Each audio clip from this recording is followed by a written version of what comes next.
महाराष्ट्रातल्या बांधकाम कामगारांच्या वतीने राष्ट्रवादी काँग्रेस पक्षाचे नेते अजितदादा पवार यांच्या अपघाती मृत्यू झाल्यानंतर त्यांना आम्ही भावपूर्ण आदरांजली श्रद्धांजली अर्पण करीत आहोत। बांधकाम कामगारांच्या संदर्भामध्ये आज सगळ्यात महत्त्वाचा विषय जर कोणता असेल तर तो आपले जे प्रलंबित अर्ज आहेत ते मंजूर झाले पाहिजे। हे सर्वांना माहीत असलं पाहिजे की आज महाराष्ट्रामध्ये 70 लाख इतकी बांधकाम कामगारांची नोंदणी केलेली आहे। त्या 70 लाख कामगारांचे 30 लाखापेक्षा जास्त अर्ज प्रलंबित आहेत आणि त्याच्यामध्ये मुख्यतः स्कॉलरशिप, वृत्तीसंबंधीचे अर्ज, विवाहाचे अर्ज हे सर्व प्रलंबित आहे।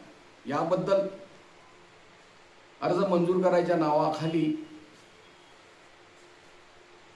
कामगार अधिकाऱ्यांच्याकडून मोठ्या प्रमाणामध्ये 90% पेक्षा जास्त अर्ज नामंजूर करण्याचा झपाटा त्यांनी लावलेला आहे आणि त्यांनी अर्ज नामंजूर केल्यानंतर त्याला काही विचारता येणार नाही अशी परिस्थिती आहे। कारण आपण पाहतोय की नोंदणीचे अर्ज रद्द करणे, नूतनीकरणाचे अर्ज रद्द करणे हे त्यांना एकतर्फी करता येत नाही। कायद्यामध्ये कलम 12 खाली तरतूद आहे की अर्ज नामंजूर करण्यापूर्वी कामगारांना बचावाची संधी दिली पाहिजे, त्याची हे पर्वा करत नाहीत, कायदा गुंडाळून ठेवलेला आहे। दुसऱ्या बाजूला हे तर करतच आहेत ते, आणि जे लाभाचे इतर अर्ज आहेत त्याला कसलीही मुदत हे मानायला तयार नाही। आज लोकसेवा हक्क हमी कायदा लागू झालेला आहे। या कायद्याने 7 दिवसापर्यंत अंतविधीचे अर्ज मंजूर करावेत, 1 महिन्यामध्ये मृत्यूसंबंधीचे अर्ज मंजूर करावेत, 2 महिन्यामध्ये नोंदणी नूतनीकरणाचे अर्ज मंजूर करावेत आणि 3 महिन्यापर्यंत सर्व लाभाचे अर्ज मंजूर करावेत असा कायदा लागू झालेला आहे। त्यामुळे 3 महिन्यापेक्षा जास्त काळ आज जे अर्ज प्रलंबित आहेत त्याला हे सरकारी कामगार अधिकारी जबाबदार आहेत, हे मंडळ जबाबदार आहे आणि त्याच्याबद्दल त्यांच्यावर कारवाई होऊ शकते।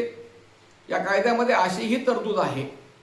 एवढ्यासाठी मी सांगतोय की जर अधिकाऱ्यांची चूक असेल, नियमबाह्य पद्धतीने त्यांनी काम केलं असेल तर त्यांना प्रत्येक अर्जासाठी 5,000 रुपये दंडाची तरतूद आहे।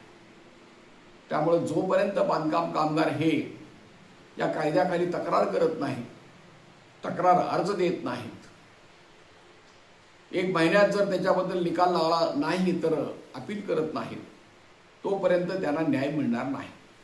म्हणून हे करण्याची गरज आहे।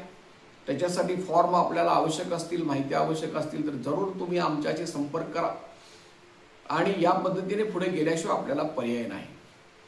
हा एक भाग आहे। दुसऱ्या बाजूला त्या बांधकाम कामगार कल्याणकारी मंडळाकडून त्यांनी 3 योजना बंद केलेल्या आहेत। एक प्रसूतीसाठी 15,000 रुपयाची आर्थिक मदत होती, सिझरिंगसाठी 20,000 रुपये मदत होती, गंभीर आजारासाठी 1 लाखाची तरतूद होती। हे 3ही योजना त्यांनी स्थगित केलेल्या आहेत।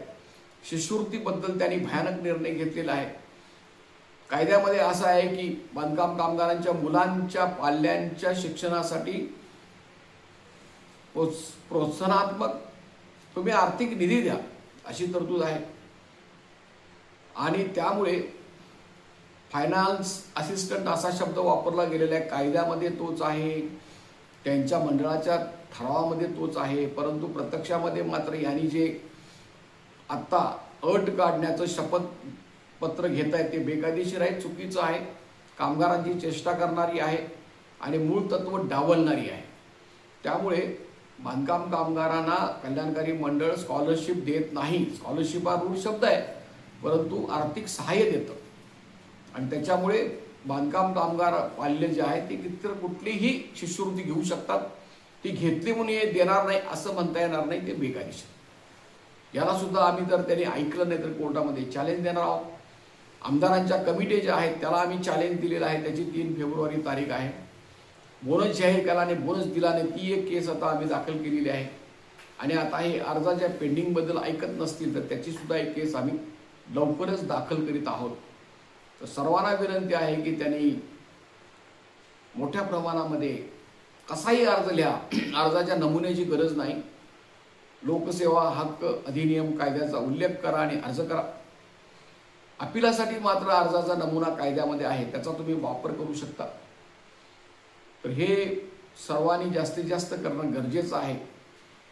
आणि अशा पद्धतीने तुम्ही दाद मागावी. दुसऱ्या बाजूला आता आणखीन हायकोर्टमध्ये दुसऱ्या आणि केसेस घालायचा प्रयत्न सुरू आहे. त्याच्यासाठी तुम्ही आर्थिक सहाय्य करा, जेवढे शक्य असेल तेवढी करा. आणि महाराष्ट्रातली बांधकाम कामगारांची चळवळ मजबूत करा, एवढे मी आपल्याला आवाहन करीत आहे. कुठलाही प्रश्न असल्यास संपर्क करा. माझा मोबाईल क्रमांक आहे 9960499366. मी शंकर पुजारी. हे यूट्यूब चॅनल हे असंघटित उद्योगातील कामगारांसाठी आहे. ते जास्तीत जास्त तुम्ही सबस्क्राईब करा, विनामूल्य आहे,